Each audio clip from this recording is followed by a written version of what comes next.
Hi everyone, this is Rahman Khan. तर आज आपण ट्रेडिंग अकाउंट म्हणजेच व्यापार खाते याबद्दल संपूर्ण माहिती घेणार आहोत. जर आपण आतापर्यंत माझं चॅनल आर के कॉमर्स अकॅडमीला सबस्क्राईब केलं नसेल तर सबस्क्राईब करून टाका. त्याचबरोबर लाईक आणि शेअर सुद्धा करा. तर चला आपण आपल्या टॉपिकला सुरुवात करूया.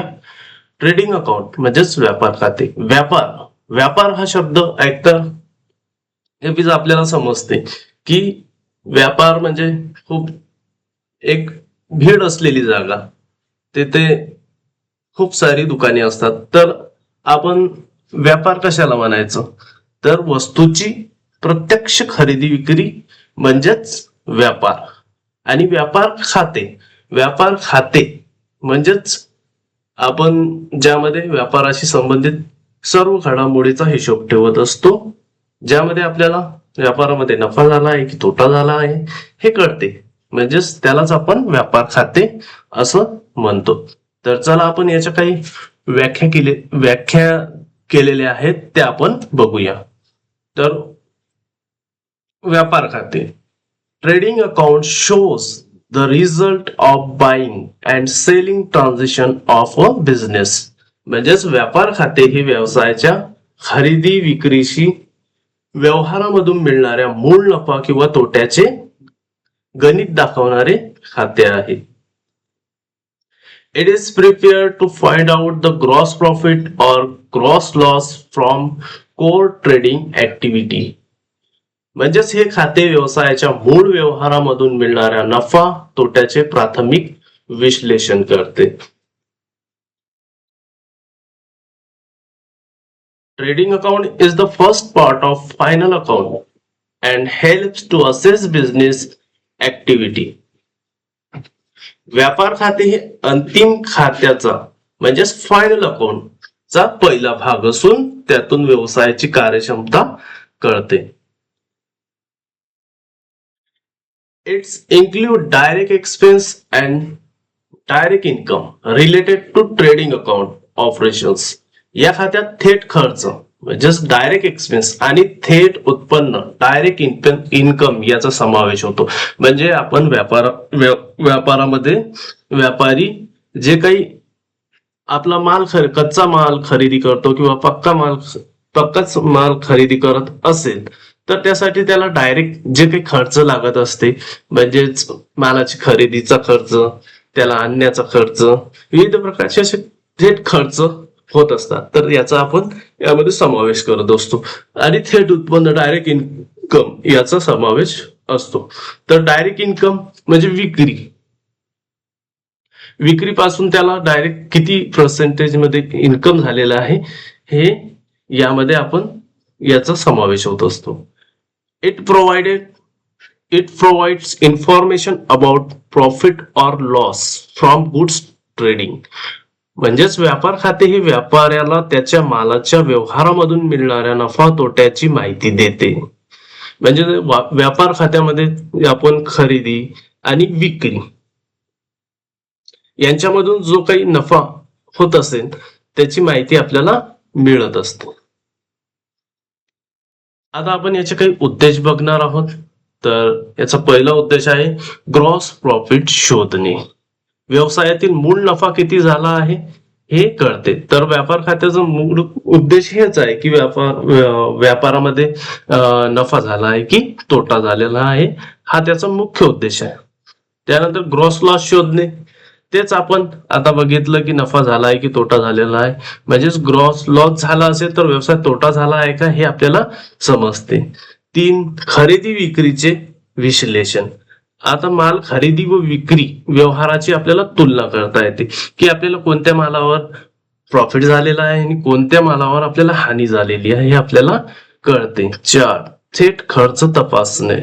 उत्पादनाशी संबंधित थेट खर्च किती झाला हे आपल्याला कळते. 5, क्लोजिंग स्टॉकचे मूल्यांकन. वर्षाच्या शेवटी उरलेल्या मालाचे मूल्य ठरवता येते. आता आपण या वर्षी जो काही माल खरेदी केला हा झाला आपला प्रारंभ स्कंद म्हणजेच ओपनिंग स्टॉक. आणि याच्यामधला विक्री केल्यानंतर जो काही माल राहिलेला असतो, वाचलेला असतो, त्यालाच आपण क्लोजिंग स्टॉक म्हणजे संवर्ण स्कंद म्हणत असतो. 6 फायनल अकाउंट साठी आधार. आता आपण अंतिम खाती वर्षाच्या शेवटी तयार करत असतो. आर्थिक वर्ष सर्वांना माहितच आहे, 1 एप्रिल ते 31 मार्च हे आपलं आर्थिक वर्ष आहे. तर आर्थिक वर्षाच्या शेवटी आपण फायनल अकाउंट तयार करत असतो, म्हणजेच व्यापार खाते, नफा तोटा खाते आणि ताळेबंद, ज्याला आपण trading account, profit and loss account and balance sheet म्हणत असतो. तर ते आपल्याला तयार करण्यासाठी आपल्याला आवश्यक आहे. 7 व्यवसायाची कार्यक्षमता तपासणे, म्हणजेच खरेदी विक्री व्यवहार फायदेशीर आहेत का हे समजते. आता व्यापारी आपले खरेदी विक्रीचे रोजचे व्यवहार करत असतो, तर कोणत्या व्यवहारामध्ये त्याला फायदा होतो, कोणत्या व्यवहारामध्ये नुकसान होतो हे त्याला कळत असते. 8 मालाच्या किमती ठरवणे, मालाच्या विक्री किमती ठरवण्यासाठी मदत होते. आता जर त्याला नफा होत असेल तर तो विक्री किंमत साहजिकच आहे सारखी ठेवणार आहे, परंतु जर त्याला तोटा होत असेल तर तो विक्री किंमत वाढवेल.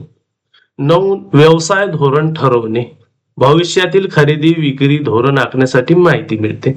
आता यावर्षी जर त्याला 10% ने काही नफा झाला असेल तर तो विक्री धोरणामध्ये 15% किंवा 15% नफा प्राप्त करण्याची इच्छा ठरू शकतो, तर तो भविष्यासाठी धोरण ठरवू शकतो. 10 नफा क्षमता मोजणे, व्यवसाय किती नफा कमवू शकतो याचे प्राथमिक गणित मिळते. हे आपण अगोदर सांगितलं की तो किती प्रमाणात त्याला नफा कमवायचा आहे, त्या प्रमाणात तो वस्तूची विक्री करतो. तर व्यापार खात्यामध्ये काही पदांचा समावेश होतो, त्याची आपण माहिती बघणार आहोत. तर सर्वात प्रथम ओपनिंग स्टॉक. ओपनिंग स्टॉक म्हणजेच प्रारंभन स्कंद, ज्याला आपण सुरुवातीचा मालसाठा म्हणत असतो. नंतर परचेस, या वर्षी आपण जे काही खरेदी केलेली आहे त्यालाच आपण परचेस म्हणतो. लेस परचेस रिटर्न, आता काही माल आपण खरेदी केला, तो आपल्या आवश्यकतेनुसार किंवा आपण ऑर्डर दिलेल्या ऑर्डरनुसार जर नसला तर तो आपण रिटर्न करत असतो, त्याला आपण मायनस करून याच्यामध्ये लिहित असतो.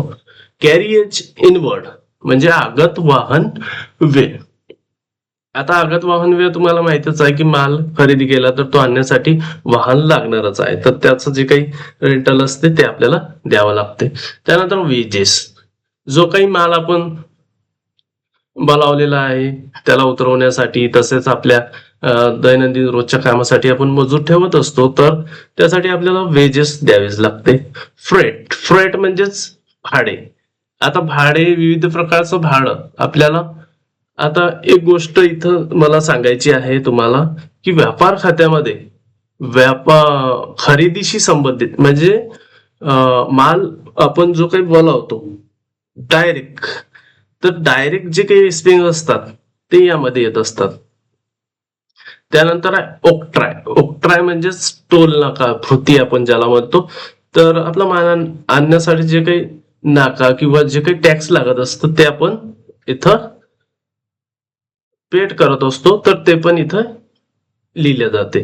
त्यानंतर जनरल एक्सपेन्स. आता जनरल एक्सपेन्सच्या बाबतीत म्हणायचं झालं तर ट्रेडिंग एक्सपेन्स आणि जनरल एक्सपेन्स हे 2 प्रकारचे एक्सपेन्स असतात.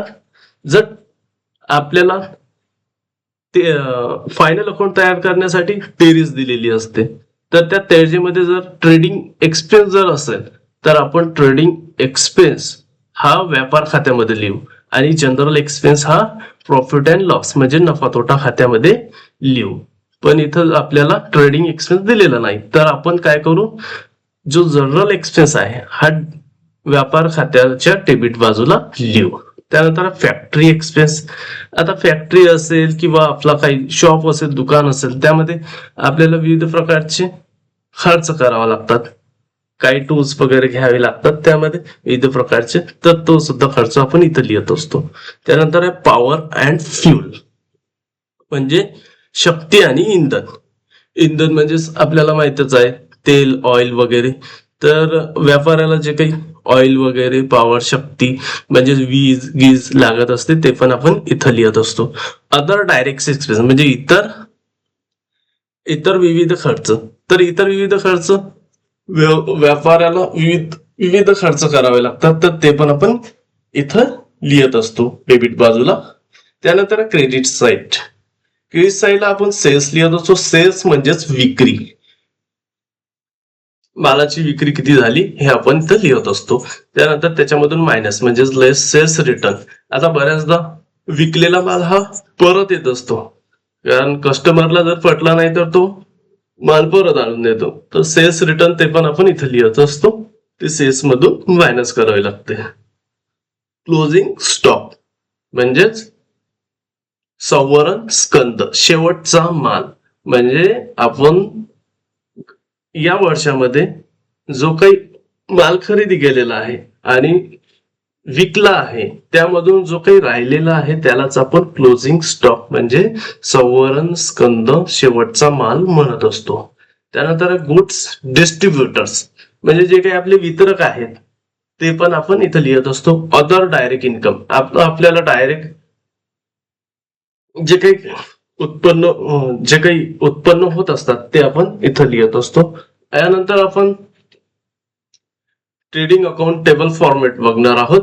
तर हा अशा प्रकारचा नमुना म्हणजे व्यापार खात्याचा आपल्याला नमुना तयार करावा लागतो, ज्यामध्ये पर्टिक्युलर अमाऊंट अशा प्रकारचे 4 कॉलम असतात. याला पर्टिक्युलर अमाऊंट याला आपण डेबिट बाजू म्हणतो आणि पर्टिक्युलर अमाऊंट या साईडची उजव्या साईडची याला आपण क्रेडिट बाजू म्हणतो म्हणजे जमा बाजू म्हणतो. आता ओपनिंग स्टॉक खरेदी, अशा प्रकारचे आपण इथं अमाऊंट सोबत